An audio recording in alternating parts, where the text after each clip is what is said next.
న్యాయపరమైన చట్టాలని judicial knowledge ఉన్నాళ్ళు చేయాలి. పోలీసులు చేయటం అంటేనే పోలీసు చేయటం ఏంటండి ఇప్పుడు జడ్జి చేయాల్సిన పని? చేసిన మార్పులు తక్కువ.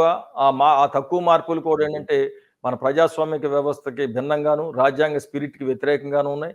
అవేంటంటే సామాన్య ప్రజల్ని, రాజకీయ కార్యకర్తల్ని, ప్రశ్నించే గొంతుకల్ని పీక నొక్కటానికి, మరింత హింస పెట్టేదానికి పోలీసులకి మరింత ఎక్కువ అధికారాలు ఇవ్వటం ద్వారా ఏంటంటే ఒక ఇప్పుడున్నటువంటి నియంతృత్వాన్ని మించినటువంటి నియంతృత్వ పోకడలు పోయేదానికి అవకాశం ఉంది.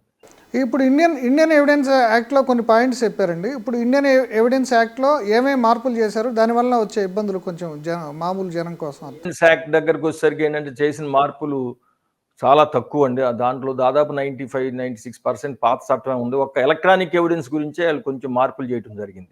అదే కాపీ పేస్ట్ చేశారు అనేది ఒక మాట వచ్చిందండి కొంతమంది. ఏంటండి? కాపీ పేస్ట్ చేశారు అనేది. అది కాపీ పేస్ట్ మొత్తం ఒక్క ఎలక్ట్రానిక్ ఎవిడెన్స్ 3, 4 సెక్షన్స్ తప్పితే మొత్తం అవే ఉంచారు. వాటిలో ఏంటంటే దీన్ని ఇంతకు ముందు ఎలక్ట్రానిక్ ఎవిడెన్స్ తీసుకునేటప్పుడు దీన్ని ప్రైమరీ ఎవిడెన్స్‌గా కోర్టులు గుర్తించేవి కాదు. సెకండరీ ఎవిడెన్స్‌గా తీసుకునేవి.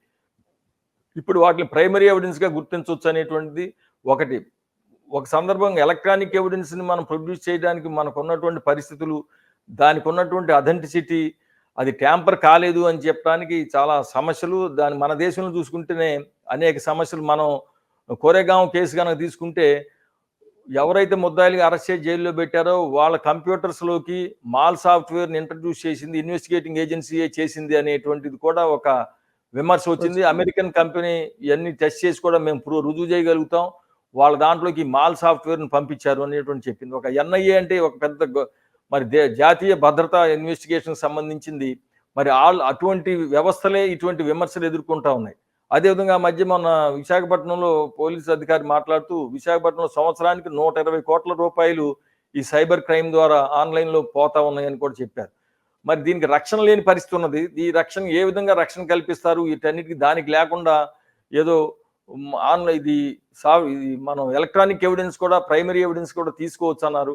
కానీ దానికి కావాల్సినటువంటి ప్రికాషన్స్ కానీ దానికి ఎట్లా ఏమిటి అనేటువంటి ఇవన్నీ లేకుండా ఊరికనే అనేదానికి మన దేశం మన దగ్గరికి వచ్చేసరికి ఏంటంటే క్రియేట్ చేయటం ఆ సైబర్ క్రైమ్ కానివ్వండి ఇవన్నీ కూడా విపరీతంగా ఎక్కువ ఉన్నప్పుడు వాటిని ప్రివెంట్ చేయడం ఎట్లా వీటికి సంబంధించినటువంటి సూత్రాలు లేకుండా ఫార్మల్గా ఏంటంటే ఇది సెకండరీ ఎవిడెన్స్ కాదు ప్రైమరీ ఎవిడెన్స్ అనేటువంటి ఒక నిర్ణయం చేయడం జరిగింది. అది కూడా సరైనది కాదండి.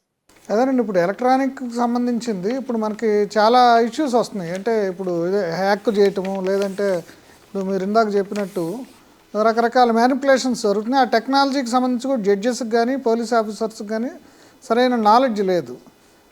ఇవన్నీ లేని సమయంలో ఇప్పుడు ఎలక్ట్రానిక్ ఎవిడెన్స్ని ఇప్పుడు స్మార్ట్ ఫోన్లో కానీ లేకపోతే ల్యాప్టాప్లో కానీ ఉన్న ఎవిడెన్స్ని దాన్ని కోర్టులో సాక్ష్యం కింద మరి చేస్తే కష్టం కదండి. ఇప్పుడు న్యాయం జరగదు కదా. అంటే మనకున్నటువంటి పరిస్థితులు ఏంటంటే కొంతమంది విక్టిమ్స్ అయ్యేటువంటి అవకాశం కూడా ఉంటుంది.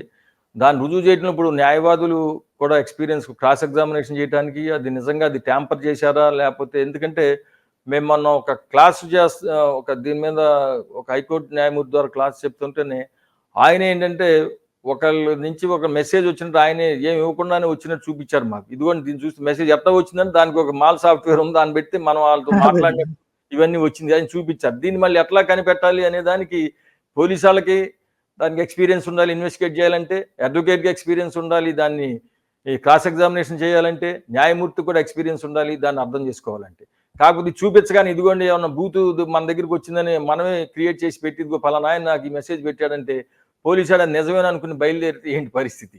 ఇవన్నీ కూడా చాలా ఎక్స్పీరియన్స్ ఒక టెక్నాలజీకి సంబంధించినటువంటి వచ్చినప్పుడు దాన్ని తీసుకోవాల్సినటువంటి జాగ్రత్తలను కాకుండా దాన్ని కూడా ప్రైమరీ ఎవిడెన్స్గానే గుర్తించేయచ్చు అనేటప్పటికి వచ్చేసరికి ఏంటంటే చాలా సమస్యలు వస్తాయి. అదేవిధంగా న్యాయస్థానాలు వాటి సొంతంగా ఆలోచన చేయడానికి లేకుండా కూడా వాటికి కూడా కట్టడి చేసేటువంటి అవకాశాలు ఇవి కూడా సరైనవి కాదు అనేటువంటి కూడా మనం గమనించాలి. ఇప్పుడు అధికారంలో ఉన్న పార్టీ ఎవరైనా ప్రత్యర్థుల మీద రాజద్రోహం కేసులు పెట్టడం మొన్నటిదాకా జరిగిందండి. ఇప్పుడు రాజద్రోహం అనే దాన్ని రద్దు చేయాలి అని చెప్పేసి సుప్రీంకోర్టు దగ్గర కూడా కేసులు దాని మీద కూడా ఒక ధర్మాసనం వేసినట్టున్నారు. ఇప్పుడు కొత్తగా రాజద్రోహం అనే దాన్ని దేశద్రోహం అని మార్చి అదే వలస చట్టాన్ని కొనసాగిస్తున్నట్టు కనిపిస్తుందండి.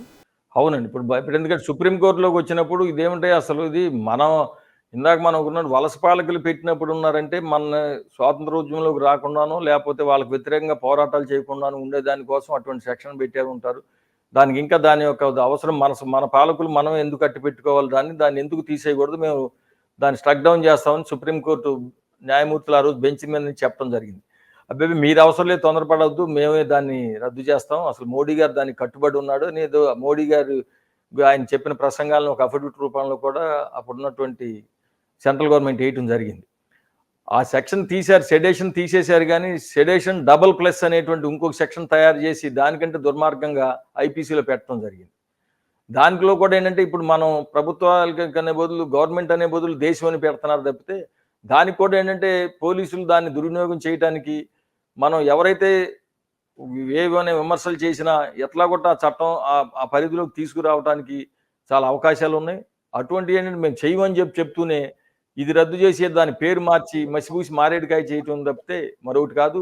ఇది బ్రిటిష్ వాళ్ళని మించినటువంటి అన్డెమోక్రటిక్ చట్టాలు ఈ సెక్షన్ మార్పులు చేయటం జరిగింది తప్పితే ఇది స్వయం పాలకులు చేసినటువంటిది లేదు, వలస పాలకులు మించిన నియంతృత్వం కోసం చేసిన చట్టాల్లాగా ఉన్నాయి. అంటే ఇప్పుడు ఈ చట్టాలని ఛాలెంజ్ చేస్తూ లేదంటే వీటిని వాయిదా వేయాలని చెప్పేసి పిఎస్సిఎల్ కానీ లేదా కొంతమంది అడ్వకేట్లు కానీ సుప్రీంకోర్టులో కేసు దాఖలు చేశారు కదా, దాని స్టేటస్ ఏంటండి? అంటే ఇప్పుడు దాని మీద స్టే ఇవ్వటం కానీ అట్లాంటివి ఏమి చేయలేదా? గతంలో ఏంటంటే ఒకటి ఇల్ డ్రాఫ్టెడ్ అని ఒక డిస్మిస్ చేశారు, ఒకటేమో ఇంకా చట్టాలు అమల్లోకి రాలేదు కదా అని డిస్మిస్ చేశారు, మళ్ళీ ఇప్పటికి ఒకటి పెండింగ్గా ఉన్నది. అట్లా కేరళ హైకోర్టులో కూడా ఈ పేర్లకు సంబంధించి కూడా ఈ పేర్లు పెట్టడానికి వీలు లేదు, రాజ్యాంగానికి వ్యతిరేకం, ఆర్టికల్ 348లో ఇంగ్లీష్లో ఉండాలని ఉంటే వీళ్ళేమో ఈ హిందీలో ఏదో రాసి మాకు అర్థం కానీ పెట్టారనేటువంటి కూడా ఒకటి ఉన్నది. అవి కూడా ఏంటంటే మొత్తం చట్టాలు కాకపోయినా కొన్ని సెక్షన్లు ఏదైతే ప్రజాస్వామ్యానికి వ్యతిరేకంగా ఉన్నాయో, పోలీసులకు అధికారాలు ఎక్కువ కట్టబెడతా ఉన్నాయో, న్యాయస్థానాలకి ఉన్నటువంటి అధికారాలు కత్తిరే విధంగా వేస్తున్నాయి, ఇటువంటి డెఫినెట్గా చర్చకు వస్తాయి. కానీ మనకు వచ్చినటువంటి సమస్య ఏంటంటే మన ప్రధాన న్యాయమూర్తి గారు కూడా ఈ చట్టాలను చాలా గొప్ప చట్టాలు అనేటువంటి ఒక ప్రకటన చేయడం జరిగింది. ఆయన చాలా ప్రోగ్రెసివ్ అని చెప్పేసి మొదట్లో కొన్ని భ్రమలు అందరికీ వచ్చినాయి, చివరికి ఆయన కూడా రాజీ పడతాడని అనిపిస్తుందండి. ఆయన చూస్తే టెక్నాలజీ విషయాల్లో చూసి చాలా అనుకుని ఉంటారు, కానీ ఈ ప్రజాస్వామ్యము రాజ్యాంగ స్ఫూర్తి ఈ చట్టాల వలన కాలు రాయబడతా ఉన్నది, నియంతృత్వ పోకళ్ళు వస్తూ ఉన్నాయి, పోలీసుల చేతుల్లో అన్ని అధికారాలు పెడుతున్నారు అనేటువంటి ఒక పౌర హక్కుల యాంగిల్ నుంచి రాజ్యాంగం స్పిరిట్ నుంచి చూసినట్టుగా కనపట్టలేదు నాకు. లేకపోతే కొన్ని టెక్నాలజీని మనం పెరిగిన టెక్నాలజీని ఉపయోగించుకున్నంత మాత్రాన గొప్ప చట్టాలు కావు అవి. మనం ఏంటంటే వీటన్నిటినీ కూడా మరి సుప్రీంకోర్టుకు వచ్చే ముందే గబుక్కున్న సుప్రీంకోర్టు న్యాయమూర్తి గారు ఇటువంటి అభిప్రాయం వ్యక్తం చేయటం అనేటువంటి కూడా ఎంతవరకు కరెక్ట్ అనేటువంటి కూడా చర్చ జరగాల్సినటువంటి అవసరం ఉంది. అంటే ఆయన అభిప్రాయం చెప్పాడంటేనే రేపు సుప్రీంకోర్టు తీర్పు ఎట్లా వస్తుంది అనే అనుమానం కూడా వస్తుంది కదా, మరి ఏ జడ్జి దగ్గరికి వెళ్తుంది ఏమిటి అనేటువంటి మరి అన్ని కొంచెం ఆలోచన, కొన్ని అనవసరమైనటువంటి ఆలోచనలకి ఇటువంటి ప్రకటనల వల్ల ఏంటంటే అనవసరమైనటువంటి అనుమానాలు కూడా తావిచ్చినట్టు అవుతా ఉన్నది కదా. అట్లా మరి చూసినప్పుడు డెఫినెట్గా నేను అనుకుంటూ ఏంటంటే కొన్ని రాజ్యాంగ వ్యతిరేకంగా, చట్ట వ్యతిరేకంగా, ప్రజాస్వామ్యానికి వ్యతిరేకంగా ఉన్నటువంటి అనేకమైనటువంటి సెక్షన్స్ని సుప్రీంకోర్టు స్ట్రక్ డౌన్ చేసేటువంటి అవకాశం కూడా ఉన్నదనేటువంటి నా నమ్మకం అండి. Please do subscribe to Telugu Rajyam channel. Please do subscribe to Telugu Rajyam channel. Please do subscribe to Telugu Rajyam channel. Hi అండి, నేను మీ ఆర్పీని, నెల్లూరు పెద్దారెడ్డి చేపల పులుసు ఓనర్ని. మీరు తెలుగు రాజ్యం అనే ఈ యూట్యూబ్ ఛానల్ సబ్స్క్రైబ్ చేసుకుని మంచి మంచి వీడియోలతో వస్తారు. Thank you so much. Hi people, I'm Sonakshi Verma and you please watch Telugu Rajyam and please subscribe to the channel.